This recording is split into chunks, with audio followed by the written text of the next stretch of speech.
113 дугаар анги өөрийгөө танилцуулсан нь шалгалтаа дуусгаж Лонг Южин болон Шуан настандаа уулзсан Юан бусад настан байсан ажилтны өрөөнд ирэв. Энэ хаанах вэ гэж Юан асуув. Энэ бол дээд түвшний наснууд шалгалтыг ажиглах чадвартай нэгнээс шавээ сонгодог ажилтны өрөө гэж Лонг Южин хэлв. Сайн уу нөхөр Юан, чи миний шав болох уу? Бид цагийг сайхан өнгөрүүлнэ гэдэгт итгэлтэй байна гэж үзэгсэлтэй галбирлаг эмхтэй насан түүн рүү нүдээ ирмэн. Ямар ичхүүргүй юм бэ шан настаа бүлгмийн өдөртөгч болон их настан байгааг мэдж байна уу гэж нөгөө нэг нь настан тэрхүү эмхтэй настанг загнаж эхлэв. Тэгээд юу гэж тэд ямар миний занг мэдэхгүй ш гэж шан настан мөрөө хавчин үргэлжлүүдэн дээрэс нь Юан шиг авьяастай нэгнийг шавээ болоход би юу ч хийсэн бэлэн байна. Хэ. Шан настан Юан руу өсгөлн нүдээр харах ба тэр нь яг л аратан олзоо харж буй мэт. Юан сандарсандаа шүлсээ залгих ба урд нь ингэж дотор арзаалгам ширтүүлж үзээгүй юм. Чи түүнийг айлгаад байна шан настаа гэд Шуан настан үргэлжлүүлэн та нар бүгдээрээ түүнийг шавээ болохыг хүсэж байгааг ойлгож байна. Гэхдээ тэр талаар дараа ярилццгаая. Эхлээд түүнийг ямар байдалд байгааг тайлбарлах хэрэгтэй. Удалгүй Юан тэднэрүү нэгдэн хамт суув. Эхлээд өөрсдийгөө танилцуулах хэрэгтэй. Өөрийгөө дахин танилцуулъя. Би бол Луугийн мөн чанар сүмийн одоогийн өдөртөгч Лонг Южин. Дараа нь Шуан настанд танилцуулав. Би бол 3 настны нэг Шуан зан. Би бол Шан овогт Шан ба би гол шав нарыг хариуцдаг. Хэрвээ өөдөх эсвэл ганцаард бол над дээр ирээрээ за би чамайг зугаацуулж өгөх болно. Хэсэг чимээгүй байж байгаад дараагийн настан би бол Шиммин бас Шан насны хамт гол шав нарыг хариуцдаг. Байлинг мөн би сахилга бат сахиулахыг тэнхмийг хариуцдаг. Хэрвээ шав нар эсвэл настандаа асуудал гарах юм бол над дээр ирээрээ. Тэгээд Лонг Южин чиний хийсэн бүхнийг харсан өөр наснууд байгаа ч гэлээ тэд өөр ажилдаа тул алга байна. Өөрийгөө танилцуулбал яаж байна? Өөрийнхөө талаар болон манай бүлгэмд яагаад орох болсноо тайлбарлаач. Юан толгой дохиод багаа авч өөрийн нүр царайгаа харуулв. Хөөх, чи миний боцноос илүү залуухан царайлаг юм гээч. Би чамайг заавал шавээ болгоно гэж шан наст нь нүдэн гялцаж бүр уруулаад долоож эхлэв. Юан тэрхүү хачин эмэгтэйг чадлаараа үл тоож намайг Юан гэдэг би 18 настай. Би саяхан тулаанч болсон учраас энэ ертөнцийн талаар үзэж харахын тулд Луугийн мөн чанар сүмд ирсэн юм. Бүгд түүнд хариулахын оронд түүн рүү нүдэн томорч ирээд харцгаана. Чи дөнгөж 18 юм уу? Бас саяхан тулаанч болсон гинэ. Саяхан гэж хизэнээс юм хэдэн жилийн өмнө үү гэж Лонг Южин хамгийн түрүүнд ухаан орон асуув.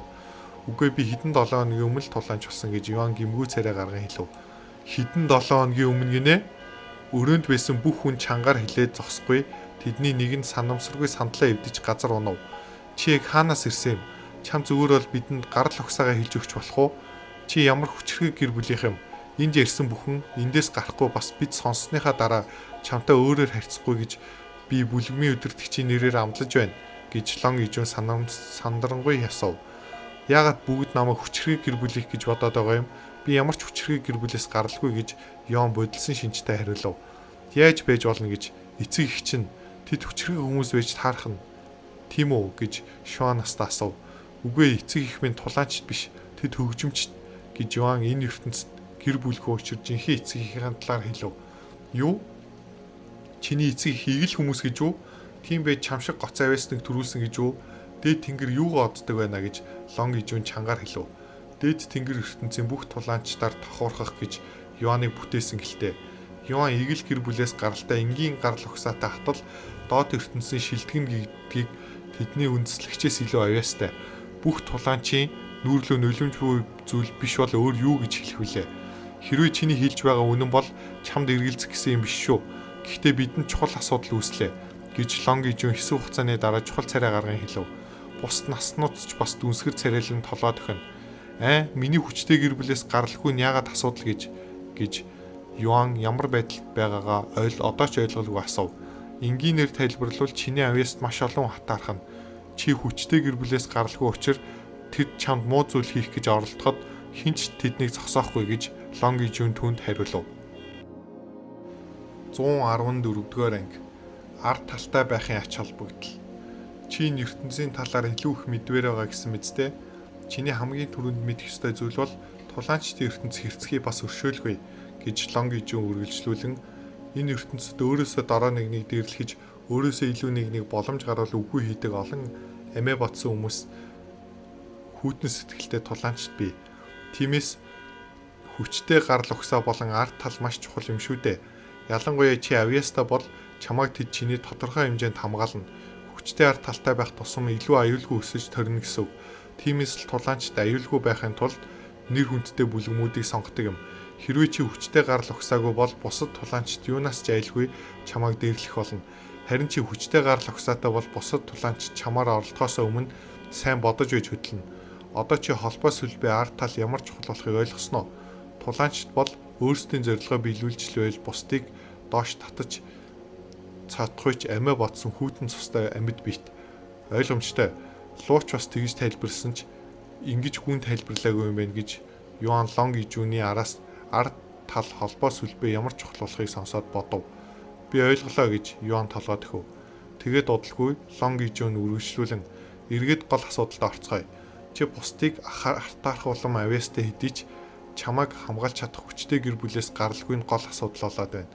Логийн мөн чанар сүм чамайг тодорхой хэмжээнд хамгаалж чадахч биднээс хүчтэй хүмүүс болон бүлгэмүүд байгаа учраас бид бацтай хэлж мэдэхгүй байна. Тиймээс чамайг хангалттай арт талтай болохоос нааш ертөнцөөс чиний авьяасыг нууцлахыг санал болгож байна. Мэдээж чамайг чадвараа гайхуулж болохгүй гэсэн үг биш. Ердөө шалгалт дээр болсон шиг хэтрүүлэгтэй байгаасаа гэж хүсэж байна. Юан толгойд өгөв. Одоо хоёр дахь асуудалд орцгоё.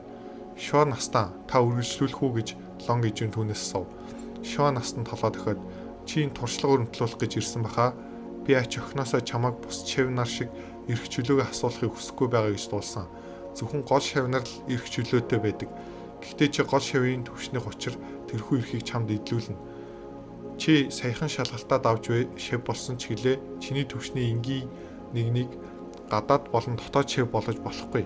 Бас гол шавч болгож болохгүй. Урд нь ийм зүйл болж байгаагүй учраас гол шавнар дургуйцах болно. Тиймээс чамайг гадаад шав болгож чиний хүснээр эхнээс нь туршлагатай болох болно. Гэхдээ чи гол шав нарын эрхийг эдлэх учир чи зүсээ хуурхсан гадаад шав болно гэсэн үг. Мэдээж чи гол шавийн шалгалтанд орох хүртлээ шүү. Ингүүл яаж байна гэж Шон настан бусдын бодлыг асуув. Сонирхолтой сонсогдож байна гэж Шан настан хэлээд үргэлжлүүлэн манай дайснууд зөвхөн гол болон дотоод шав нарт анхаардаг. Учираас түүнийг нууцлах боломжтой болж байна. Би ч бас зөвшөөрч байна. Гэхдээ яаж түүний хүчийг нуух юм гэж Шин настан асуув. Би тэрийг шийдэе. Надад хүчийг нууж дорой харагдуулдаг үрэл бий гэж Шан настан хэллээ. Лонг Ижүн Юан руу хараад чамд одоохондоо гадаад шав байх нь зүгээр үү? Хэрвээ чи хүсвэл оронд нь чамайг дотоод шав болгож болно шүү. Гэвч Юан толгоос хэсрээд би бодсноороо бүлгмийг энгийнээр мэдэрмээр байна. Тиймээс би доороос дэш өсөх болно. Юан энгийн шав мэт амьдрахад оройтсон боловч Лонг Ижүн болон бус наснууд одоохондоо түүнийг тэгж үлдээхээр шийдэв. Тийм бол шийдэгдлээ. Өнөөдрөөс чи гадаад шав. Хэрвээ чамд ямар нэгэн зүйл хэрэгтэй болвол бид бусдад мэдэгдэлгүй чамд туслах болно. Бид чамд холбооны саваа өгөх учир чи бидэнтэй өссөн үедээ харилцаж болно гэж Лонг Ижүн хэлв.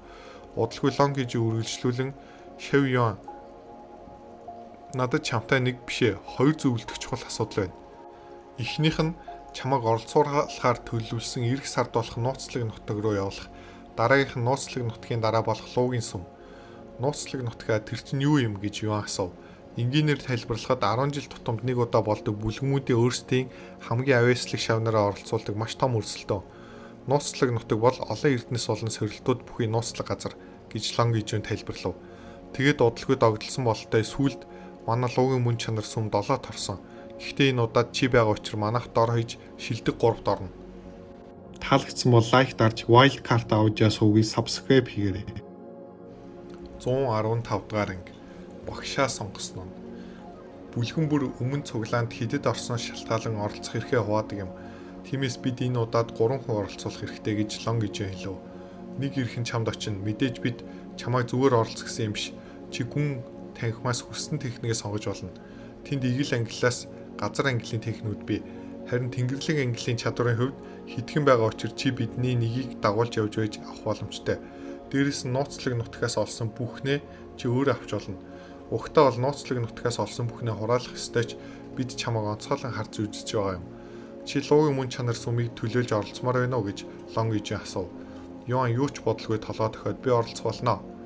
Юанд татгалзах шалтгаан байхгүй ба нууцлаг нутгийн талаар сонирхож байсан учраас зөвшөөрсөн юм. Сайн байна. Тэгвэл Луугийн сүмийн талаар ярилццгаая. Луугийн сүм бол манай бүлгмийн үндэслэгч Лонг Чиний олсон эртний газар бөгөөд хамгаалахын тулд тэрхүү газрыг тойруулан Луугийн мөн чанар сүмийг байгуулсан юм. Мөн сорилтоор дүүрэн нууцлаг газар бөгөөд сорилтыг давж чадвал шагнуулдаг.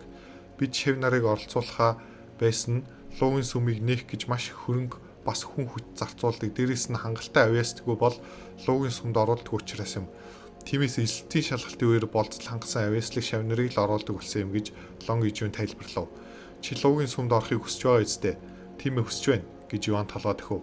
Тийм бол би шуудхан бэлдэж эхлэх болно. Одоо эхлэх юм бол нууцлаг нутгийн дараахан нэгдэх бах. Ийм л их хүч хөдөлмөр хэрэгтэй болдог юм да. Чамд асуух зүйл байна уу гэж Лонг Ижүүн удалгүй түүнээс суув. Үгүй байхгүй гэж Юан толгоос хэсэрлээ. Сайн байна. Тэгвэл ингээд төр үлээгээрэй гэж шан настан гинтгэн түүний үгийг таслав. Яасан бэ шан настан гэж бүгд гайхан харна. Бид хин Юаны багш болохоо ярилцсангүй. Бас би багш нь болмоор байна гэж шан настан ширүүн царай гарган хэлв. Бүгд дууга хураах ба шан настан ямар зөрүүд гэдгийг мэддэг байсан юм. Хэрвээ тэр үнэхээр Юаныг шавья болохоор шийдсэн бол тэрээр хизээч бууж өгөхгүй байсан юм. Энэ чухал зүйлийг өөрөөр нь шийдвэлбэл яаж байна гэж шан настан Юан руу харан хэллээ. Шав Юан чи юу гэж бодож байна? Шавнар заавал багштай болох шаардлагагүй ч чамд хэрэгцээ зүйлийг чинь болон зөвлөгөө өгөх учраа багштай болохыг зөвлөмөр байна. Дээрээс нь багштай болно гэдэг нь бүлгэм дотор ард талтай болно гэсэн үг юм. Чи юу гэж бодож байна? Яагаад энэ том ихчтэйгээ хамт байж болохгүй гэж чи миний шав болсон цагт хизээч уйдахгүй гэж амлаж байна гэж шан настан гинтгэн Юан дойртох ба түүний алхан бүр дур булаам учир бүлгмийн наснууд сандрангуй шүлсээ залгина. Би урд нь зөвхөн эмгтэй шавтай л болдог байсан. Гэхдээ чамайг онцгойлон харж үзье. Миний шавнар их үзэсгэлэнтэй бас алдартай учир чи миний шав болох юм бол би тэдэнтэй байн уулзаж чи чадна гэд шаг настан Юаны ард гарч түүнийг налах ба Юаны толгой дээрээс түүний хоёр өргөлн дарна. Би гэж Юан хэлэх үгүй болов. Шан настан яагаад хачаа ашиглаж түүнд наалдаад байгааг ойлгохгүй байгаа ч Юан түүний дэргэд байхад нэг л аюултай санагдаж байв. Түүний талаар мартаж үзэх хүмүн оронд нь шин минг миний шав бол тэр их залуухан бас сэтгэл татам харагдаж байгаа ч гаднах төрхөнд нь хуурдах хэрэггүй шүү. Тэр 300 хол дарсан настай хөгшин эмгэ. Хиний хөгшин эмгэн гээд байна муу өвчлөөтэй өвгөн минь гэж шан настан уурлаад шин настан руу өрөөсөн гутлаа тайлаа шидэв. Яаж над руу өмхийг гутлаа шидэд зүрхэлж байна гэд шин настан уулгаалдав. Ха энэ хоёр тэнгийг битгий тоо. Юан дүү би чиний нүднээс шударгас гэрэл цацарж байгааг харж байна. Тиймээс чи манаа сахилга бат сахиулах танхимд яг тохирно гэж байлинг чангаар инэв. Шав Юан чи ганц наснаас сонгох шаардлагагүй шүү. Хүсвэл Лонг Ижүүн миний шавж болж болно гэж Лонг Ижүүн хошуу нэв. Чам шиг ойлгох чадвартай байхад бид чиний багш удаан байж чадахгүй бах гэж үргэлжлүүлэн хэлнэ. Хэсэг хугацааны дараа шан настан тэгээд яах юм хэнийг багшаа олгомоор байна? Нөгөө Юан хэсэг чимээг байснаа. Нэгэд л би шийдэж чадахгүй байгаа юм чинь бүгдийг чинь багшаа болгож болохгүй юу? Бид бүгдийг гинэ чи их шуналтай эмгээч гэхдээ тэгж ч бас болох юм гэж шан настан инэв. Би нэгээс илүү багштай болж болохгүй юм уу гэж Юан асуув. Хэвийн зүйл биш ч гэлээ нэг багшаас бүх зүйлийг сурах боломжгүй учраас тэгж ч бас болох юм. Урд нь бүлгмийн өдөртөгч болсон настангуудыг багшаа болгож байсан удаа байхгүй болохоос биш гэж Шуан настан дүүнд хэлв. Тийм бол чи энгийн нэгэн шав биш бас чиний шалгалт дээр үзүүлсэн шиг юм болгонд ихнийх гэж байдаг. 116 дугаар анги нуун дарагдуулагч үрэл. Тэгэхээр бүгдээрээ Юаныг шавья болох тал дээр зөвшөөрч байна уу гэж Лонг Ижүүн асуугаад үргэлжлүүлэн үннийг хэлэхэд түүний авьяас бидэнд агтсан зүйл. Тиймээс амиа бодохын оронд бид бүгд түүнд тусалж энэ ертөнцид хөлөө олоход нь туслах хэрэгтэй. Ганц багштай байх нь түүнд муугар нөлөөлж магадгүй. Би энэ шийдвэр дээр марах зүйл алга гэж баяланг хариулав. Би ч бас гэж шин настан хэлв. Тэгээд бүгд шан настан руу харцгаав. Хэсэг чимээгүй байснаа шан настан уртаар санаалдаад ойлголоо түүнийг хуваалцъя. Би түүнийг зөвхөн өөртөө байлгамаар байгаа ч өдөртөгчийн хэлсэн зүйл үнний ортой. Би үнэхээр л түүн шиг авьяаслыг нэгэнд зааж чадахгүй харин доош татах. Хэсэг хугацааны дараа бүгд Юанд холбооны саваа өгцгөв. Ингээд би та нарыг багшаа болгосон учраас юу хийх ёстой вэ? Сургаал яах болж байна? гэж Юан асуув. Бид хувийн шав нартаа сар бүр бас нийтэд жил бүр сургаал айлддаг. Гэхдээ чи алинд нь ч оролцох шаардлагагүй. Хэрвээ чамд асуух зүйл гарвал холбооны саваагаа ашиглаарай. Бас чи гадаад чав учир бид хоорондоо уулзалтгүй байсан дээр гэж лон ижүүн хэлв. Ойлголоо гэж Юан толгой төхөв. Чамайг явхаас өмнө өгөх зүйл байна гэд Шуан настан Юанд 2 өөр тэмдэг өгөв. Мөнгөн тэмдэг чамайг Эрдэнэсийн танхимаас хүссэн техник авахд хэрэг болно. Би тэнхийг хариуцсан настанд ч бас илчихнэ. Битгий алдчихаарай. Буруу гараар орохыг хармааргүй л шүү. Би алдахгүй гэж Юан хуцтай царай их гарган хэлв. Хэсэг хугацааны дараа Шан настан Юанд надтай хамт яв. Би чамд чиний хүчийг нуух үрэл өгөх болно. Гэхдээ одоо надад байхгүй учраас миний өрөөрөө хамтдаа явцгаая. Тгийгээд Юан гинтхэн царай гарган юу ч болдолгүй хариулв. Гэтэл шин настан Юаны замыг хагаад Шан настанд чи өөрөө аваад яваад ир. Би чамд ерөөсөө ч итгэхгүй байна. Ялангуяа түүнтэй хамт явхад чинь энэ гинэн цайлган хүүд хоёулахнаа байхдаа юу ч хийх юм блэ. Шин наст нь намайг дэндүүд орд үзэж байна шүү.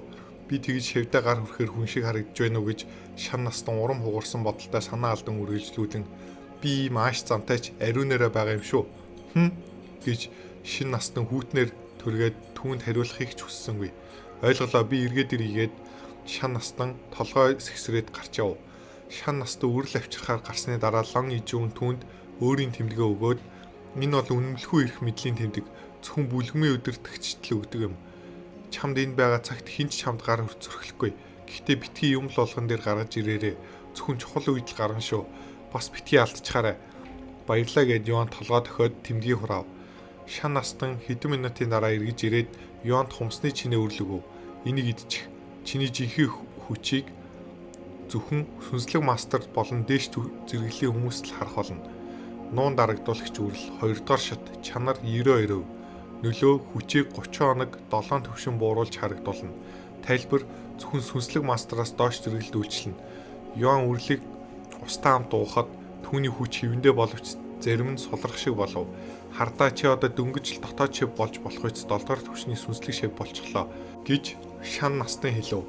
Удалгүй лон ижүүн шилжигч орцнойгээд чи шалгалтын өрөөнд буцаж очихороо чулуун самбарын ард байгаа хаалгаар гарахад шалгалтыг давсан хүмүүсийн цугларддаг газарт хүрэх болно. Майн тэмдэг энэ чамайг шалгалтыг давсан гэдгийг батлах болно. Бид нэг хэсэгтээ уулзах чадахгүй ч чамайг харж байх болно.